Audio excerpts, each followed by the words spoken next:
रमजान में कुछ गलतियां ऐसी हैं जिनको लोग कंसिडर ही नहीं करते कि ये गलतियां हैं। उन गलतियों को छोड़ना है। मिसाल के तौर पर खाने में इसराफ करना। अब आप देखिए कि इफ्तार के वक्त कोई सोच सकता है, या चलिए इफ्तार नहीं तो सहरी के वक्त देखिए, हर किसी को ये होता है कि थोड़ा पानी ज्यादा पी लें। आप आमतौर पर जब जितना पानी पीते हैं उससे ज्यादा पीते हैं। आप आमतौर पर जितना खाना खाते हैं, नाश्ता करते हैं, उससे कहीं ज्यादा खाते हैं, क्योंकि रोजे के लिए एहतमाम हो रहा है। अच्छा, फिर आमतौर पर आप जितना यानी पानी पीते हैं उससे ज्यादा इफ्तार के वक्त पीते हैं कि सारा दिन रोजे से थे। अब पानी जरूर पिएं, खाना जरूर खाएं। कुलू वशरबू वला तुसरिफू। हुक्म तो यही है कि खाओ पियो लेकिन इसराफ ना करो। इसी तरह दिन के औकात में कसरत से सोना। लोग अपने रमजान को, अल्लाह पाक ने रमजान में क्या किया और लोग क्या करते हैं। अल्लाह सुब्हानहू व तआला ने इसको शहरुस सियाम बनाया, यानी रोक लगाई है ना खाने पीने पे, और अल्लाह सुब्हानहू व तआला ने रोक लगाई है नींद पे।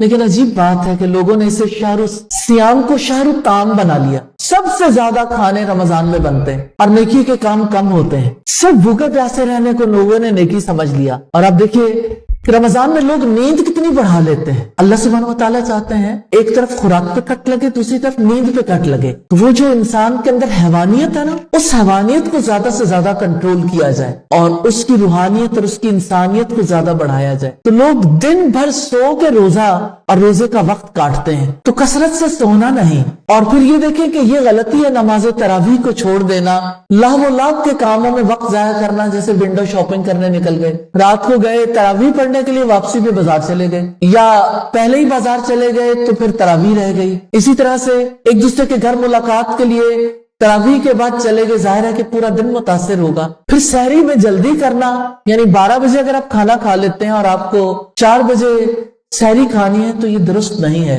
सहरी खाना बरकत वाला अमल है, इसलिए सहरी में जल्दी नहीं करनी चाहिए। इफ्तार में ताखीर नहीं करनी चाहिए, क्योंकि इफ्तार में ताखीर करना गलती है। और बदअखलाकी का मुजाहरा नहीं करना चाहिए। अक्सर लोगों का गीबत, चुगली, झूठ और मजाक उड़ाने में मसरूफ रहना, ये गलतियां हैं, गुनाह है, इनसे बचना चाहिए। इसी तरह रात को रोजे की नियत के बगैर सोना भी गलती है। और बाज लोगों का रमजान के शुरू के दिनों में मेहनत करना और बाद के दिनों में सुस्ती का शिकार हो जाना, ये भी गलती है। क्योंकि नॉर्मली ऐसा होता है कि मसाजिद शुरू में भर जाती हैं, कुछ रोजों के बाद आहिस्ता आहिस्ता कमी आती है, और जो दरमियान वाला अशरा है ना, उसमें काफी कमी वाक़ई हो जाती है। आखिरी अशरे के आने पे एक दफा फिर रौनक हो जाती है। तो ये दुरुस्त तरीकाकार नहीं है। पूरे रमजान में एंथुसियाज्म बरकरार रहना चाहिए। इसी तरह कुछ लोग हैं जो रमजान के जाने का इंतजार करते हैं कि अब इतने रोजे रह गए, इतने रोजे रह गए। इसका रोजे रह जाने से क्या मुराद है कि रोजों के बाद का इंतजार है। हालांकि बरकत वाला वक्त तो रोजों का है। जो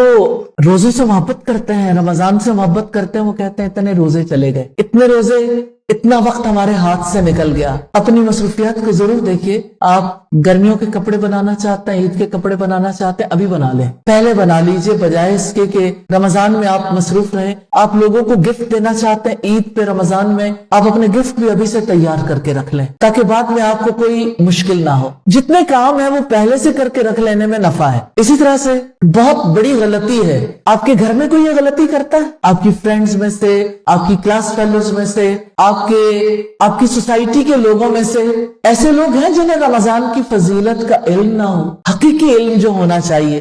कितने ही लोग हैं जो रोजे के अहकामात का इल्म नहीं रखते। ये बहुत बड़ी खता है। रमजान के आने से पहले लाजमन लोगों को उन अहकामात को रिवाइज करना चाहिए और रमजान की फजीलत को रिवाइज करना चाहिए, ताकि वार्म अप हो जाए।